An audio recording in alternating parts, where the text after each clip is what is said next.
UPA सरकार के लिए आज का दिन काफी अहम इसलिए है क्योंकि 2009 से जो एक साथ मिलकर सरकार चला रहे थे सहयोगी आज अपना रास्ता अलग करते हुए दिखाई देंगे। तृणमूल कांग्रेस के 19 सांसद आज अपने आप को यूपीए सरकार से अलग करेंगे। 6 मंत्री जो कि यूपीए सरकार में बने हुए हैं वो भी आज अपना इस्तीफा प्रधानमंत्री मनमोहन सिंह को सौंप देंगे और इसके साथ ही प्रधानमंत्री मनमोहन सिंह के अगुवाई में चल रहे यूपीए के लिए एक बहुत बड़ा संकट भी खड़ा होगा। लेकिन इस बड़े संकट में सरकार के गिरने की आशंका बहुत कम है। इसके बावजूद जो अभी वस्तुस्थिति बनती हुई निर्मित हो रही है वो कहीं ना कहीं ये संकेत दे रही है कि तृणमूल कांग्रेस और यूपीए के बीच में जो एक मनमुटाव है वो कड़वाहट इस हद तक ज्यादा बढ़ चुकी है कि तृणमूल कांग्रेस के सांसदों और मंत्रियों ने यहां तक कह दिया कि अगर प्रधानमंत्री मनमोहन सिंह मिलने का वक्त नहीं देते हैं तो प्रधानमंत्री कार्यालय में ही वो अपना इस्तीफा सौंप कर राष्ट्रपति से मिलने चले जाएंगे समर्थन वापसी की चिट्ठी देने के लिए। कुल मिलाकर देखा जाए तो ये स्थिति बनती हुई दिख रही है। आज शाम 4:30 बजे राष्ट्रपति से मिलने का वक्त मुकर्रर हुआ है टीएमसी के सांसदों का, जहां पर वो समर्थन वापसी की चिट्ठी राष्ट्रपति प्रणब मुखर्जी को देंगे और उससे पहले 4 बजे के आसपास प्रधानमंत्री मनमोहन सिंह से मुलाकात होनी है, जहां पर वो एक तरह से हम आपको ये दिखा रहे हैं, वहां पर 4:30 बजे के आसपास प्रधानमंत्री मनमोहन सिंह टीएमसी के सांसद मिलकर अपना इस्तीफा सौंपेंगे। ये 4 तस्वीरें जो आप अभी अपनी स्क्रीन पर देख रहे हैं, एक तरफ जहां की टीएमसी और हर तरीके से वहां पर ममता बनर्जी अपने पोस्टरिंग करती हुई दिखाई दे रही है।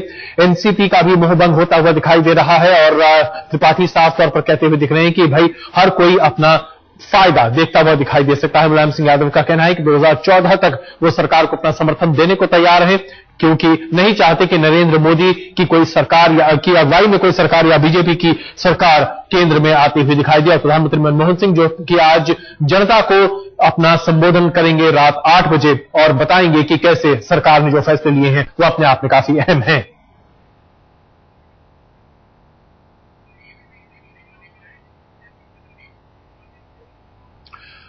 और हमारे तमाम सहयोगी हमारे साथ लगातार मौजूद हैं और वो आपको पल पल की जानकारी देंगे। हमारे साथ मौजूद हैं मेरे वरिष्ठ सहयोगी प्रबल प्रताप सिंह, हमारे साथ मौजूद हैं रीमा पराशर जो कि तृणमूल कांग्रेस के पास दफ्तर के बाहर खड़ी हैं और हमारे साथ विजय चौक से जुड़ रहे हैं मेरे सहयोगी संदीप सोनवलकर।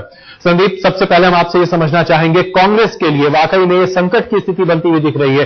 तृणमूल कांग्रेस लगातार एक साथ मिलकर चलती रही है 2009 से, यहां पर जाहिर सी बात है कि अब स्थिति साफ होती हुई नहीं दिखाएगी। एक छोटा सा जवाब इससे पहले कि अपना रिपोर्ट हम दिखाएं।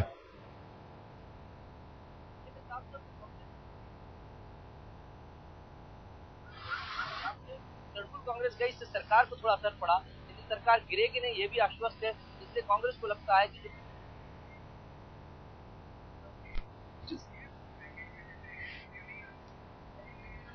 संदीप ऐसा जी बिल्कुल, हम आपके पास वापस आते हैं। संदीप की आवाज ठीक तरीके से नहीं आ पा रही थी, हम तब तक इससे भी ठीक करने की कोशिश करते हैं। आइए हम आपको दिखाते हैं हमारी ये रिपोर्ट जिसमें हम आपको ये समझाना चाहते हैं कि केंद्र सरकार से ममता बनर्जी का मोह भंग जरूर हो चुका है। तृणमूल कांग्रेस का कहना है कि अगर प्रधानमंत्री ने वक्त नहीं दिया तो उनके मंत्री प्रधानमंत्री कार्यालय में जाकर अपना इस्तीफा सौंप देंगे और पार्टी के सांसद शाम 4:30 बजे राष्ट्रपति प्रणब मुखर्जी से मुलाकात करेंगे। और साथ ही साथ आज शाम ये भी खबर आ रही है कि शाम 8 बजे के आसपास प्रधानमंत्री मनमोहन सिंह राष्ट्र को संबोधित कर रिटेल सेक्टर में विदेशी निवेश को किस तरीके से सरकार बेहतर मांगती है उसे भी जनता को समझाने की कोशिश करेंगे। देखिए हमारी ये रिपोर्ट। अब सरकार पर नहीं बरसेगी ममता, अब बिना ममता के होगी सरकार। बस कुछ घंटे और यूपीए सरकार से तृणमूल कांग्रेस का 8 साल पुराना साथ खत्म हो जाएगा। किसी भी तरह की अटकलों को खारिज करते हुए ममता ने कल कोलकाता में साफ कर दिया कि मनमोहन सरकार में शामिल तृणमूल कांग्रेस के मंत्री आज दोपहर 3 बजे प्रधानमंत्री को इस्तीफा दे देंगे। केंद्र सरकार में इस वक्त तृणमूल कांग्रेस के 6 मंत्री हैं।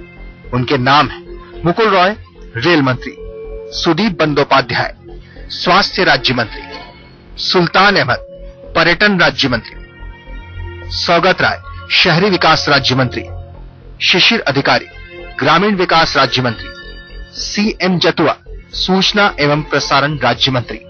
ममता के मुताबिक टीएमसी ने राष्ट्रपति प्रणब मुखर्जी से मिलने का वक्त मांगा है। अगर राष्ट्रपति से मिलने का वक्त मिल गया तो तृणमूल नेता उन्हें सरकार से समर्थन वापसी की चिट्ठी भी सौंप देंगे।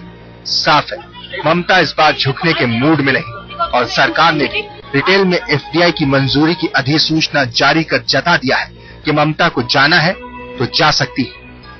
सरकार के इस तेवर के पीछे बड़ी वजह यह है कि यूपीए से ममता के हटने के बावजूद सरकार की सेहत पर असर नहीं पड़ने वाला। We had enough friends yesterday, we have enough friends today, and so I don't see any reason why you should doubt our stability. ये आंकड़े बताने के लिए काफी है कि यूपीए के दोस्तों की संख्या अभी घटी नहीं है। अगर ममता हाथ छोड़ भी देती है तब भी समाजवादी पार्टी और बहुजन समाज पार्टी के समर्थन से सरकार के पास 300 सांसद हैं, जो बहुमत के जादुई आंकड़े से काफी ज्यादा है।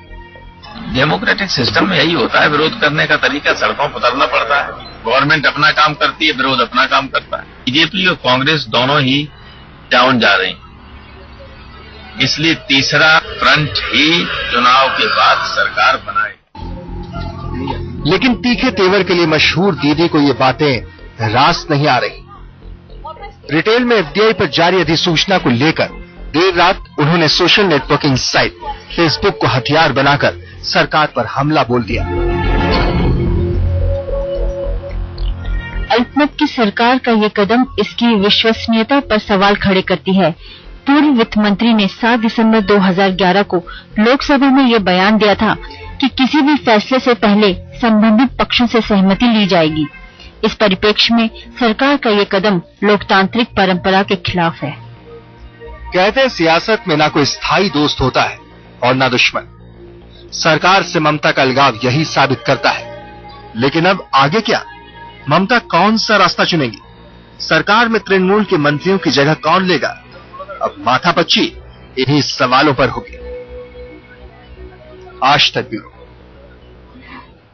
कुल मिलाकर स्थिति बहुत अच्छी नहीं है मौजूदा केंद्र सरकार के लिए, लेकिन इतनी बुरी भी नहीं कि सरकार 2014 से पहले गिर जाए। कम से कम ऐसा लगता नहीं है, प्रतीत नहीं होता है, जब तक समाजवादी पार्टी, बीएसपी और तमाम अन्य दलों का समर्थन मिलता रहे। प्रबल प्रताप सिंह और तमाम सहयोगी हमारे साथ मौजूद हैं।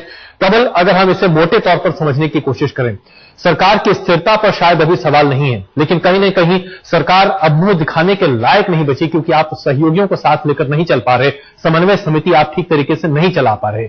क्या बाकी अब जो सहयोगी हैं वो सरकार पर अपना दबाव बनाने की कोशिश करेंगे आने वाले दिनों में?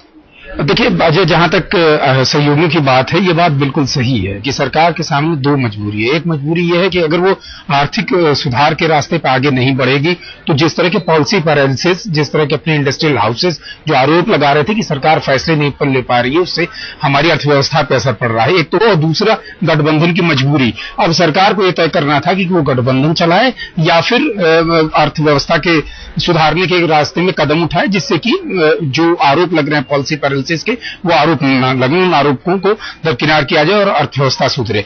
इसमें कहीं तारतम्य नहीं बैठा पाए। और ये सही बात है कि जब एनसीपी ने मुद्दा उठाया था कि भाई हम गठबंधन की सरकार में हैं और कोई भी बात हो कोऑर्डिनेशन कमेटी में बैठ के तय किया जाए कि क्या फैसले लिया जाएगा।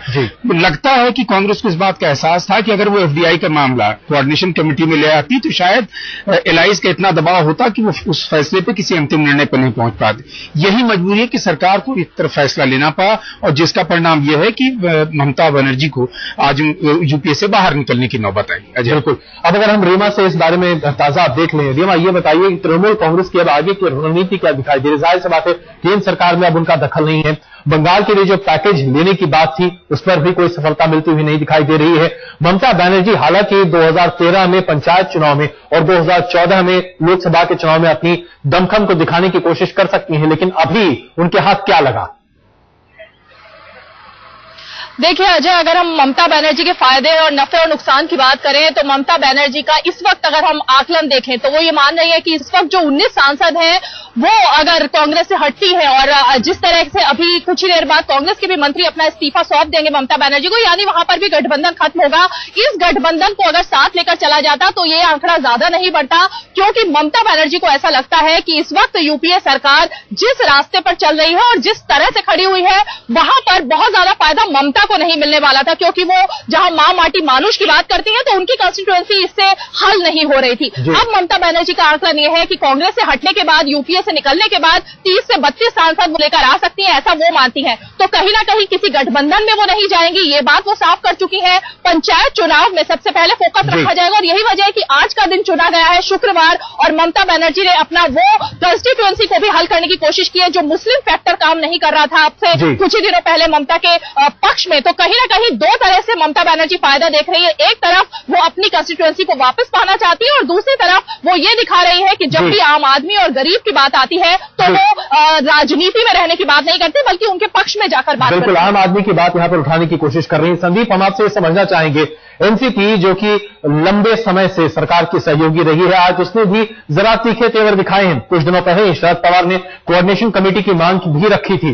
क्या माना जाए कि एनसीपी आने वाले दिनों में अपने रवैये में कुछ और तलखी ला सकता है? देखिए, एनसीपी सिर्फ दबाव बना रही है। एनसीपी जानती है सरकार को उसकी जरूरत है, इसलिए एनसीपी जितना ज्यादा वसूल सके वो ज्यादा वसूलेगा। एनसीपी की तरफ से तारिक अनवर का नाम आ रहा है। एनसीपी चाहती है उनको राज्य मंत्री ना बनाया जाए, बल्कि राज्य मंत्री स्वतंत्र प्रभार दिया जाए। एनसीपी अपना दबाव बनाकर ज्यादा से ज्यादा हासिल करना चाहती है। सत्ता से नहीं हटेगी क्योंकि उसे महाराष्ट्र में भी सरकार चलानी है, 2014 तक सरकार चलानी है। पवार साहब से बड़ी बातचीत हुई तो उनका साफ कहना है सरकार को कोई खतरा नहीं है, लेकिन अब सरकार पर सहयोगी दलों का दबाव बढ़ेगा। सरकार की मजबूरी बनेगी कि सहयोगी दलों की बातों को सुना जाए। यानी फैसले तो होंगे लेकिन सहयोगी दलों का जो हिस्सा है वो भी बढ़ेगा। हमारे तमाम सहयोगी इस वक्त हमारे साथ मौजूद हैं और पल पल की जानकारी हम आपके सामने पेश करते रहेंगे। कैसे तृणमूल कांग्रेस सरकार से अपना समर्थन वापस लेती है और इसका राजनीतिक मतलब क्या निकलेगा, और उनसे हम बातचीत करेंगे। लेकिन इससे पहले आइए आपको हम दिखाएं क्या होगा सरकार का इस वक्त का सबसे बड़ा सवाल यही बना हुआ है। टीएमसी का साथ छोड़ने के साथ ही अब क्या बाकी सहयोगी भी टीएमसी का रास्ता अपना सकते हैं? क्या बाकी सहयोगी भी अपने फायदे के लिए सरकार से मनमाना एक दाम मांग सकते हैं? हम सिद्धांत एक यूपीए 2 में हम लोग नहीं रहेंगे और फ्राइडे को जुम्मावार का दिन है। जुम्मा का नमाज पढ़ने के बाद हमारा जो 3 बजे हमारा मिनिस्टर लोग, जो हमारा मुकुल रॉय रेलवे मिनिस्टर है और हमारा जो 5 मिनिस्टर है, ये लोग एक साथ में जाएंगे और प्राइम मिनिस्टर का पास उसको रेजिग्नेशन लेकर सौंप के आएंगे। हम लोग उसको साथ नहीं जाएंगे। जहां तक सवाल है वो तो साफ है कि आने वाले चुनाव में तीसरा मोर्चा ही जीतेगा। आप लीड करेंगे उसको? लीड करेंगे तो वो तय हो जाएगा कौन लीड करेगा। मेरी मान्यता है कि मुलायम सिंह जी को 1996 में ही प्रधानमंत्री बन जाना चाहिए था। अब अगर वो राम गोपाल जी ऐसा कह रहे हैं तो इसमें कोई अनुचित नहीं है। हर बड़े नेता को अधिकार है कि वो सबसे बड़े पद पर जाने की दावेदारी रखे। तो मौजूदा सरकार पर ममता संकट गहराता हुआ दिखाई दे रहा है और ऐसे में जो स्थिति बनती हुई दिख रही है उसमें एक तो साफ बात है कि 4 बजे के आसपास प्रधानमंत्री मनमोहन सिंह से मुलाकात करेंगे तृणमूल के तमाम मंत्री और उसके बाद वहां अपना इस्तीफा सौंपेंगे। राष्ट्रपति प्रणब मुखर्जी से 4:30 बजे मुलाकात होगी और तृणमूल कांग्रेस के तमाम सांसद वहां पर समर्थन वापसी की चिट्ठी राष्ट्रपति प्रणब मुखर्जी को सौंप देंगे। इसके साथ ही तृणमूल कांग्रेस और यूपीए के बीच में जो एक गठजोड़ पिछले 8 सालों से लगातार चला रहा था वो गठजोड़ टूट जाएगा। एक तरह से देखा जाए तो तृणमूल कांग्रेस ने अभी तक किसी भी एक गठजोड़ में इतने लंबे वक्त तक अपना साथ नहीं रखा था। एनडीए में भी तृणमूल कांग्रेस ने 2 बार शिरकत की थी और हर बार 2 से 2.5 साल के भीतर मोहभंग हुआ करता था, लेकिन इस बार शायद एक लंबी पारी तृणमूल कांग्रेस ने यूपीए 2 में और यूपीए में दरअसल खेली है।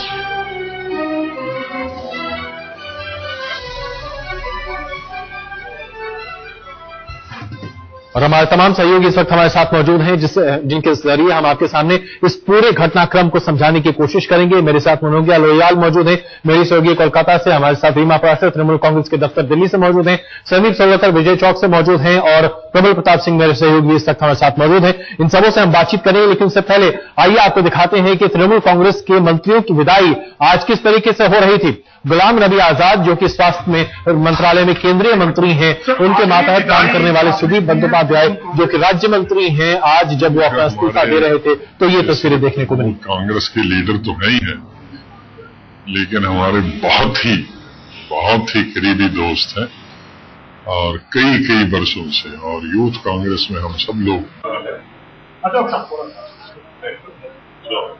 एक मिनट। और आंकड़ों का अंक गणित क्या है, किस तरीके से सरकार पर दरअसल कोई खतरा फिलहाल नहीं है, ये बता रहे हैं मेरे सहयोगी सईद अंसारी।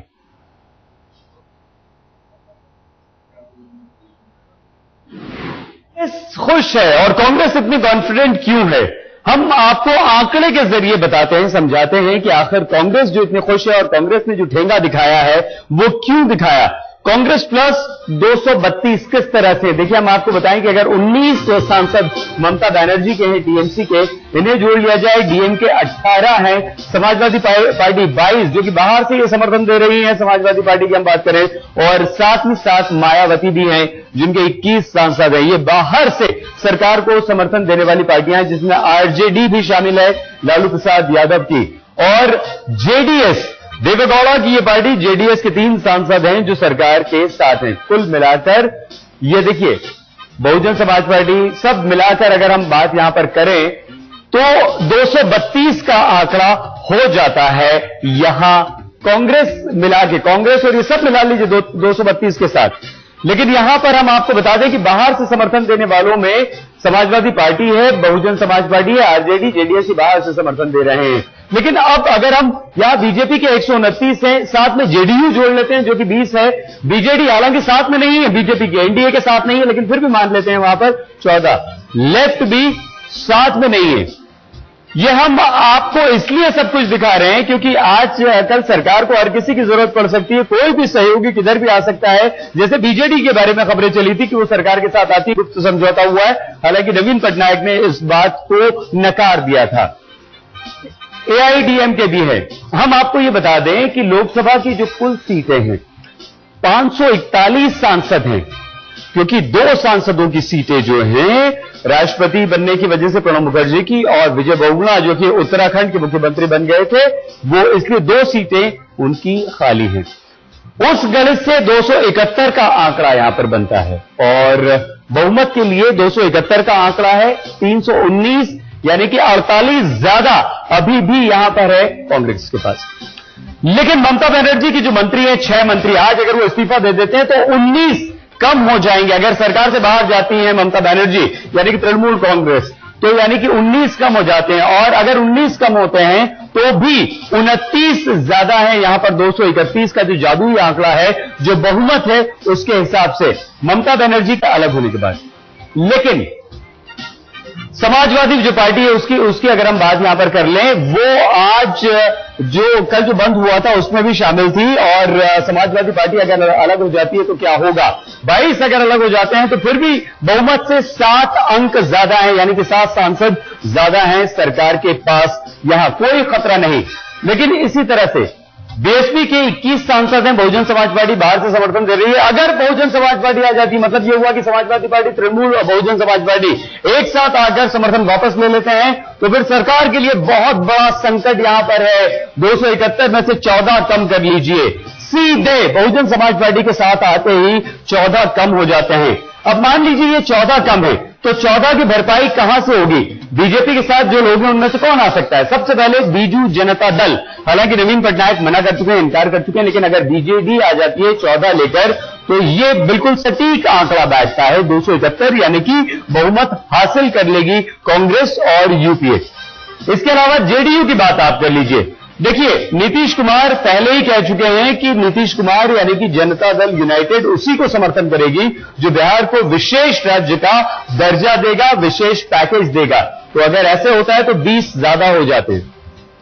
लेकिन बिहार को अगर स्पेशल पैकेज देने की बात पर तैयार हो जाती है सरकार, तो नीतीश कुमार जो है वो आ जाएंगे, लेकिन नीतीश कुमार का रुख जो है अभी वो काफी मुश्किल हो जाएगा। लेकिन हम अगर यहां पर एआईएडीएमके जयललिता की बात कर लें, अगर जयललिता भी आ जाती हैं तो ये आंकड़ा, ये बहुमत और ज्यादा बढ़ जाएगा। लेकिन जयललिता क्यों आएंगी? अगर डीएमके निकला तभी जयललिता का कोई चांस बनता है। अगर डीएमके के रहते हुए जयललिता किसी भी हाल में यहां नहीं आएंगी, लेकिन हम मान लेते हैं चलिए कि अगर डीएमके नहीं है तो जयललिता आ जाती है, तो भी 11 सांसद ज्यादा होते हैं, तो अंकों के हिसाब से कांग्रेस को यहां भी फायदा होता है।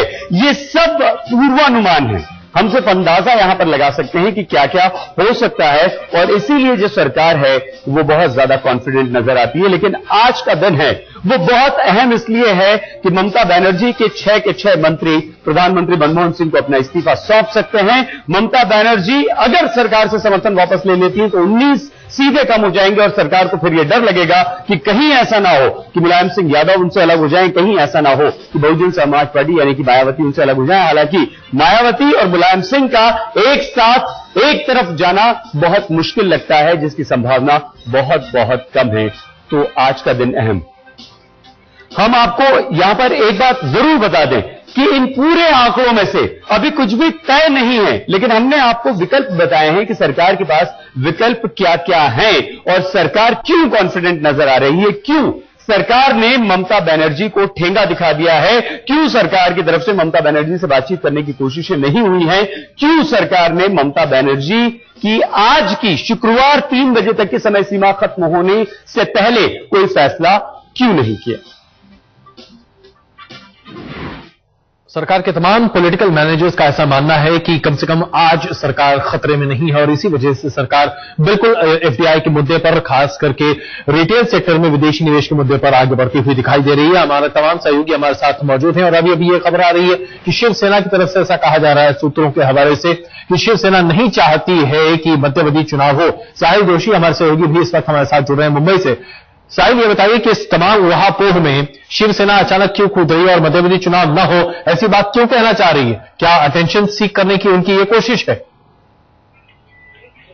जी बिल्कुल, सबसे पहली बात तो यह है कि अटेंशन सीख करने की कोशिश तो है ही, लेकिन उसके साथ साथ एक बात बीजेपी तक पहुंचाने की कोशिश है कि किसी भी हालत में अगर यूपीए की सरकार गिरने के बाद बीजेपी या एनडीए सरकार बनाने की सूरत में नहीं है तो ऐसे में मध्यावधि चुनाव ये ऑप्शन नहीं होना चाहिए। ये कहीं ना कहीं मैसेज सीधे सीधे शिवसेना देना चाहती है, क्योंकि उनको लगता है कि मध्यावधि चुनाव होने से सभी लोगों का नुकसान हो सकता है। किसको फायदा होगा ये कहना बड़ा मुश्किल होगा। महाराष्ट्र की स्थिति फिलहाल ऐसी है कि शिवसेना ये भी नहीं कह सकती कि अगर मध्यावधि चुनाव होते हैं तो कांग्रेस के खिलाफ जो वोट जाएंगे उसका सीधा फायदा उनको हो सकता है। जाहिर है कि इसके वजह से वो चाहते हैं कि 2014 तक वो इंतजार करें। अगर सरकार यूपीए की गिरती है, क्योंकि ममता बनर्जी ने अपना सपोर्ट खींच लिया है, और अगर दूसरा कोई कॉम्बिनेशन बनने की सूरत उनको नजर नहीं आती तो ऐसे में मध्यावधि चुनाव ये ऑप्शन नहीं है, ये बताने की कोशिश कहीं ना कहीं शिवसेना की तरफ से साफ की जा रही है। बिल्कुल, मनोज लोहियाल भी इस वक्त हमारे साथ मौजूद हैं कोलकाता से और हमारे तमाम सहयोगी भी हमारे साथ हैं। मनोज, हम आपसे ये समझना चाहेंगे, तृणमूल कांग्रेस दरअसल ये सोच रही है कि 2013 के पंचायत चुनाव में उन्हें फायदा होता है अगर वो कांग्रेस से अपना गठजोड़ तोड़ लेते हैं, साथ साथ 2014 में भी उनके लिए स्थिति काफी बेहतर हो जाएगी। क्या तृणमूल कांग्रेस ये मानकर चल रही है कि पश्चिम बंगाल में कम से कम वामपंथी दलों का कोई वर्चस्व बचेगा ही नहीं और ऐसे में चाहे वो पंचायत चुनाव हो या लोकसभा के चुनाव, तृणमूल कांग्रेस अपनी टैली को बहुत बेहतर कर लेगी? तृणमूल कांग्रेस ये बहुत अच्छे से जानती है कि ममता बनर्जी का पोस्टर जहां लग जाता है वहां वोट आ जाते हैं, न कि किसी और नेता के नाम से। और वो ये भी जानते हैं बहुत अच्छे से कि ममता बनर्जी ने अब तक जो भी डिसीजन लिए हैं वो प्रो पीपल रहे हैं, प्रो पुअर पीपल रहे हैं, जिसके कारण उनकी जो इमेज है एक ऐसे नेता की जो हमेशा गरीबों के लिए लड़ता है। लिहाजा ममता बनर्जी अगर इस समय अगर कांग्रेस का साथ देती हैं तो उनके लिए अपनी जनता को, अपने वोटर को एक्सप्लेन करना बहुत मुश्किल हो जाएगा कि आखिरकार वो ऐसी सरकार के साथ भागीदारी क्यों कर रही थी, क्या वो सत्ता में रहने के लिए ऐसा कर रही थी। इसलिए ये कदम उठाना, हो सकता है ये कदम एक एक्सट्रीम हो जाए आने वाले दिनों में, और हो भी सकता है कि ये इतिहास में एक गलत डिसीजन या सही डिसीजन माना जाए, ये सिर्फ समय बताएगा। लेकिन एक बात पूरी तरह साफ है कि आज भी ममता बनर्जी जिस तरह से जिला में जाकर टूर कर रही हैं, आज भी जाके लोगों से मिल रही हैं, वो ये बहुत अच्छे से जानती हैं कि उनको अगर लोगों को लोगों के भीतर, अगर लोगों के मद्देनजर, अगर अपने वोटरों के बीच में अगर अपनी इमेज और अपना अस्तित्व बनाए रखना है तो उन्हें ये स्टैंड लेना था और उन्होंने लिया है। और उससे महत्वपूर्ण बात यह है कि जिस तरह से पार्टी एक कदम आगे चली गई है, सारे नेताओं ने रिजाइन कर दिया है, करने जा रहे हैं डिस्पाइट ऑल द डिफरेंसेस, जितने भी उनके बीच में मतभेद थे उसके बावजूद। एक बात तो साफ है कि ममता बनर्जी का ये डिसीजन हो सकता है उनकी गट फीलिंग से हो, लेकिन अब उनकी नई दुश्मन बंगाल में सीपीआईएम के साथ साथ कांग्रेस भी होगी। बिल्कुल, तो अब ममता बनर्जी के लिए एक नहीं बल्कि 2 नए विरोधी होंगे जो कि कम से कम पश्चिम बंगाल में उनके लिए साथ होंगे। अगर हम महाराष्ट्र की ही बात करें, शिवसेना की बात अभी साहिल जोशी कर रहे थे, संदीप, अगर हम इस बात को समझने की कोशिश करें, महाराष्ट्र में एनसीपी अपना दमखम आगे बढ़ाना चाहती है, बार्गेनिंग ज्यादा करना चाहती है, शिवसेना चाहती है मध्यवर्ती चुनाव ना हो क्योंकि शायद उन्हें फायदा होता हुआ नहीं दिखाई दे रहा है। महाराष्ट्र की राजनीति में भी अच्छा खासा उथल पुथल दिखाई दे रहा है। देखिए निश्चित तौर पर कांग्रेस ये जानती है कि एनसीपी की जरूरत है। महाराष्ट्र में भी कांग्रेस की सरकार चली जाएगी यदि एनसीपी दिल्ली से हटती है, इसलिए एनसीपी दबाव बनाकर ज्यादा से ज्यादा वसूल करने की लगातार कोशिश करती रही है और जब भी मौका आया सरकार का एनसीपी ने साथ तो दिया लेकिन अपने हिस्से का हक जरूर वसूल किया। पिछली बार प्रफुल्ल पटेल को कैबिनेट मंत्री बना दिया, इस बार तारिक अनवर को एमओएस राज्य मंत्री स्वतंत्र प्रभार बनाने की बात हो रही है। तो एनसीपी अपना हिस्सा हासिल कर ले, वो जानती है महाराष्ट्र की राजनीति उससे जुड़ी हुई कांग्रेस की। और दूसरी बात एक महत्वपूर्ण है कि महाराष्ट्र में इस समय ऐसे हालात हैं, शिवसेना को डर है कि एमएनएस उसका वोट खाएगी अभी, इसलिए कांग्रेस को डर है कि एनसीपी के साथ नहीं गए तो वहां नुकसान होगा। सब आंकड़ों को देखते हुए कोई भी चुनाव नहीं चाहता, सबको लगता है कि 2014 में चुनाव हो तो सबकी स्थितियां मजबूत होंगी, लेकिन जाहिर तौर पर चुनाव जब होगा तो सब एक दूसरे का वोट खाएंगे, परिणाम बताएंगे कौन जीता। बिल्कुल, इसमें कोई दो राय नहीं है। प्रबल, एक छोटा सा जवाब इससे पहले कि हम ब्रेक पर चलें। हर कोई चाहता है कि सरकार जो मौजूदा यूपीए सरकार है 2014 तक चलती रहे, लेकिन तीसरे मोर्चे की बात सामने आती है, मध्यवर्ती चुनाव कोई कराना चाहता है, कोई उसके पक्ष में नहीं होता है। दरअसल हर कोई सिर्फ 2014 की तैयारी करता हुआ दिख रहा है। ऐसे में गवर्नेंस वाकई में कोई इश्यू रह गया है हमारे बीच में? देखिए, गवर्नेंस का इश्यू जो है उसकी जिम्मेदारी सरकार की है। वो सरकार बताएगी किस तरह की सरकार चलाना चाहती है, किस तरह की हुकूमत चलाना चाहती है। रही बात जो आपने कहा कि 2014 में तीसरे मोर्चे की बात चल रही है, सारे दल जो हैं जो इस तरह की जो बात कह रहे हैं उससे एक बात साफ है कि कांग्रेस एक जिसे कहें क्राइसिस ऑफ क्रेडिबिलिटी के दौर से चल रही है, गुजर से रही है। चौतरफा उस पर हमले हो रहे हैं, भ्रष्टाचार का आरोप लगा हुआ है। तो कहीं न कहीं जितने भी जो नॉन कांग्रेस नॉन बीजेपी जो पार्टीज हैं वो तीसरे मोर्चे की वकालत करके वो ये संदेश देना चाहते हैं अपने वोटों के कि देखिए, अगर अल्टरनेटिव अगर कांग्रेस का है तो वो अल्टरनेटिव तीसरा मोर्चा ही हो सकता है, बीजेपी भी नहीं है उसके साथ। इसीलिए ये एक पोजीशनिंग है, इसका मौजूदा सियासत से लेना देना केवल इतना ही है जो ये बताना चाहते हैं कि वो सरकार गिराना नहीं चाहते इस सरकार को 2014 कि वो अपनी मौत सरकार मिल जाए, मतलब स्वतः तरीके से हार जाए चुनाव में, उसके लिए किसी को जिम्मेदार न बलि का बकरा कोई ना। आज शाम 4:30 बजे के बाद तृणमूल कांग्रेस के 19 सांसद यूपीए के सदस्य नहीं रहेंगे। ये सभी सांसद अपना इस्तीफा सौंप कर एक तरह से यूपीए 2 से अपना नाता तोड़कर अलग हो जाएंगे। इस्तीफा नहीं देंगे लेकिन अपना नाता तोड़ देंगे यूपीए 2 से और सरकार से अपनी भागीदारी को भी अलग कर लेंगे। आइए हम आपको दिखाते हैं कि सीपीएम का इस पूरे मामले पर क्या कहना है। तृणमूल कांग्रेस के समर्थन वापसी के बाद थर्ड फ्रंट की संभावनाओं पर बात होने लगी है। इस वक्त बात करने के लिए हमारे साथ मौजूद हैं सीपीएम के सीनियर लीडर सीताराम येचुरी जी। येचुरी साहब, बात उठने लगी थर्ड फ्रंट की और समाजवादी पार्टी भी कह रही है कि थर्ड फ्रंट की सरकार बनेगी जब भी चुनाव होंगे। तो आपको भी लगता है थर्ड फ्रंट की सरकार बनेगी या बीजेपी दावा कर रही है उनकी सरकार बनेगी, क्या लगता है? देखिए, देश की जनता तो चाहती है कि एक वैकल्पिक सरकार बने जो वैकल्पिक नीतियों को लागू कर सके, और ये वैकल्पिक नीतियां लागू करना है तो ना कांग्रेस के नेतृत्व में ना बीजेपी के नेतृत्व में सरकार जो है इस तरीके की वैकल्पिक नीतियों को लागू नहीं कर सके। तो इसलिए देश की जनता की अपेक्षा है कि इस तरीके की एक सरकार बने जो वैकल्पिक नीतियों को लागू कर सके। तो मुलायम सिंह के लिए कहा जा रहा है, समाजवादी पार्टी के नेता रामगोपाल ने भी कहा कि मुलायम सिंह प्राइम मिनिस्टर के प्रबल दावेदार है अगर थर्ड फ्रंट की सरकार बनती है। अब दावेदार तो जाहिर बात है कि इस तरीके की कोई सरकार बनेगी तो सबसे बड़ी पार्टी जो होगी उसके नेता जो है वो होंगे दावेदार प्रधानमंत्री के लिए। और ऐसी परिस्थिति में मुलायम सिंह जी के बारे में तो वो तो प्रधानमंत्री के दावेदार वो 1997 में थे, मतलब उसे बना था, तो इसके लिए क्षमता की कोई कमी नहीं है, लेकिन वो निर्भर करेगा कौन सी पार्टी सबसे ज्यादा सीट लेकर आएगी। लेकिन मौजूदा परिस्थिति में आपको लग रहा है कि समाजवादी पार्टी संख्या ज्यादा होगी? आज की परिस्थिति में तो संख्या है ज्यादा, वो तो है ही। अब आने वाले दिनों में बताएंगे संख्या जरूर। अगर मुलायम सिंह सरकार छोड़ के आते हैं तो क्या एक कोशिश कर सकती है वामपंथी पार्टियां तमाम मिलकर एक थर्ड फ्रंट के जरिए कि मुलायम सिंह को प्राइम मिनिस्टर के रूप में प्रोजेक्ट किया जाए पहले? अब वो निर्भर करेगा कि वैकल्पिक नीतियों के आधार पर कौन से पार्टियां हमारे साथ आने के लिए तैयार हैं, और इन नीतियों के आधार पर चर्चाएं होगी कौन से पार्टियां वो आएंगे। लेकिन जो बात आज तक है कि मुलायम सिंह यादव बहुत पुराने वरिष्ठ नेता हैं और उनका बहुत ही बड़ा अनुभव है मतलब सरकार में रहने का, और दावेदार जैसे मैं कह रहा था वो थे 1997 में ही। तो अब उनके बारे में बिल्कुल बेशक ऐसी कोई मतलब बात नहीं होगी। उनकी अगर पार्टी को ज्यादा सीट मिलेंगे तो जरूर बनेंगे। येचुरी साहब, एक चीज और है, आप पिछली सरकार में कांग्रेस के साथ न्यूक्लियर डील के मामले में आप लोगों ने विड्रॉ किया, अब ममता बनर्जी बाहर चली गई हैं सरकार से, क्या वामपंथी पार्टियां एक बार फिर सरकार को यूपीए सरकार को मजबूत करने के लिए समर्थन दे सकती हैं शर्तों में लाते? ऐसी परिस्थिति में असंभव है, क्योंकि जिस तरीके की नीतियां वो लागू कर रहे हैं और जिन नीतियों के चलते हुए ही हमें वापस लेना पड़ा हमारे समर्थन।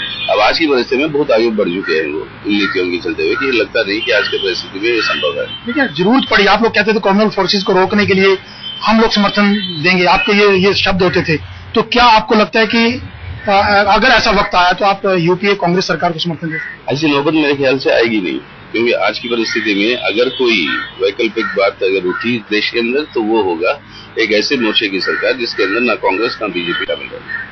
क्या वो मोर्चा चुनाव के बाद हो या चुनाव से पहले भी आप लोग मोर्चा बना करके मुलायम सिंह को प्रोजेक्ट कर सकते हैं? चुनाव से पहले भी हो सकता है, बाद में भी हो सकता है, वो अभी कहना वो मुश्किल है, लेकिन कोशिश हमारी रहेगी कि चुनाव से पहले ही कुछ ऐसी एडजस्टमेंट बने। और प्राइम मिनिस्टर कैंडिडेट भी आप घोषित कर सकते हैं उससे पहले? अब वो निर्भर करेगा बाकी पार्टियों के ऊपर, चर्चाओं के ऊपर। लेकिन वामपंथी पार्टियों को कोई इतराज नहीं मुलायम सिंह को प्रोजेक्ट करने में? इतराज किसी को कुछ नहीं होगा मेरे हिसाब से, लेकिन सवाल ये है कि आज के दिन ये चर्चाएं बिना हुए ये कहना अभी मुश्किल है, लेकिन ये चर्चाएं जारी है, चल रहे हैं। धन्यवाद। हमसे बात करनी है सीताराम येचुरी जी, जिनका साफ तौर से कहना है कि थर्ड फ्रंट की ही सरकार बनेगी, एक वैकल्पिक मोर्चे की सरकार बनेगी और मुलायम सिंह उसमें प्रबल दावेदार होंगे। कैमरामैन पिनाकी के साथ अशोक सिंघल, दिल्ली आज तक। तो वाम मोर्चा एक तरह से तीसरे मोर्चे की बात लगातार करता चला रहा है और शायद 2009 के चुनाव से ही वाम मोर्चा ये कोशिशें लगातार करता रहा है, लेकिन सफलता अभी तक उन्हें इस बाबत पर नहीं मिली है। हमारे तमाम सहयोगी हमारे साथ मौजूद हैं और इस वक्त हमारे साथ बालकृष्ण भी जुड़ रहे हैं। हमारे सहयोगी प्रधानमंत्री निवास के ठीक बाहर हैं। बालकृष्ण, हम आपसे ये समझना चाहेंगे, प्रधानमंत्री आज रात 8 बजे जनता को संबोधित कर रहे हैं, राष्ट्र के नाम संदेश दे रहे हैं, जिसमें विदेशी निवेश रिटेल सेक्टर में किस तरीके से आम आदमी के मुनाफे के लिए एक सौदा हो सकता है, उस पर बातचीत कर सकते हैं। लेकिन इस तरह का कदम इस फैसले के साथ पहले क्यों नहीं? ममता बनर्जी के समर्थन वापसी के बाद इस तरह की बातें सामने आना, क्या प्रधानमंत्री मनमोहन सिंह अब जनता के सामने एक लड़ते हुए नेता के तौर पर अपनी छवि को मजबूत करने की कोशिश कर रहे हैं? अजय, इसमें कोई शक नहीं है कि सिर्फ रिटेल में एफडीआई नहीं बल्कि कई और ऐसे अहम फैसले थे जो ममता बनर्जी की वजह से रुके हुए थे। आपको याद होगा कि एफडीआई रिटेल में एफडीआई की अब चर्चा हो रही है, जिसको अब लागू किया गया है। ये फैसला पिछले साल लिया जा चुका था, अब से 1 साल पहले लिया जा चुका था, लेकिन उस वक्त ममता बनर्जी ने, उनके मंत्रियों ने इतना करारा विरोध जताया था कि इस फैसले को इसको नोटिफाई नहीं किया गया। सरकार ने बाकायदा इसकी घोषणा की कि इस फैसले को फिलहाल रोका जा रहा है।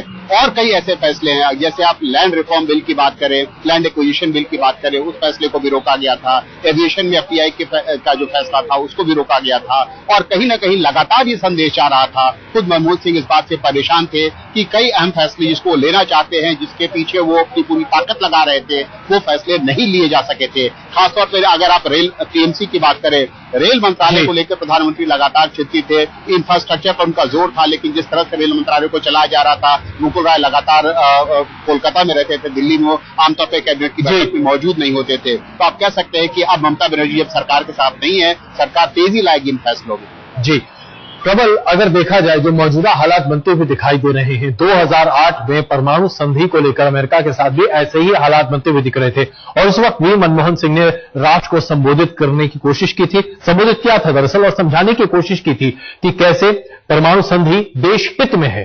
क्या यह माना जाए कि यूपीए अपने पहले दौर में और दूसरे दौर में 3 साल तक पॉलिसी पैरालिसिस से जूझती रहती है और फिर अचानक 1.5 साल या 2 साल का समय जब बचता है तो गवर्नेंस करने की कोशिश करती है? क्या यह पैटर्न बनता जा रहा है? देखिए, इसको पैटर्न नहीं कहा जाएगा अजय, ये जाहिर सी बात है। जिस तरह के आरोप इस यूपीए 2 को लगते रहे, चाहे वो भ्रष्टाचार का आरोप हो और उसके बाद लगातार फैसले न लेने के जो गंभीर आरोप लगते रहे, और जिसके बाद जितने भी कॉर्पोरेट घराने वो कहने लगे कि साहब एक तरह की पॉलिसी पैरालिसिस है, यहाँ फैसले नहीं लिए जा सकते, उससे बचने के लिए सरकार को एक ही रास्ता यूपीए 2 को नजर आया। वो रास्ता है कि किसी भी तरह से आर्थिक सुधार करके कुछ ऐसे हालात बेहतर करे जाए जिससे कि लोगों का ध्यान महंगाई से हट जाए, जो भ्रष्टाचार के लगातार आरोप लग रहे हैं उससे हट जाए, और जो थोड़ी सी अर्थव्यवस्था सुधरे, आपकी महंगाई कंट्रोल में, और उसके बाद वो अपने को चुनाव में जाने की तैयार कर सकते। इस कोशिश के तहत, इस मंशा के तहत ये फैसला लिया गया। इसीलिए सरकार ने अपने एक बहुत पुराने एलाई ममता बनर्जी को भी जो है घटक, उसको भी सेक्रीफाइस करना मुनासिब समझा, क्योंकि उसको मालूम है कि अगर आने वाले 1-1.5 साल में अगर वो इस तरह की कोशिश करके चुनाव मैदान में नहीं उतरते हैं तो हालत यूपीए को अपनी जो है नाव बचाना तो दूर, साख बचाना भी बड़ा मुश्किल होगा।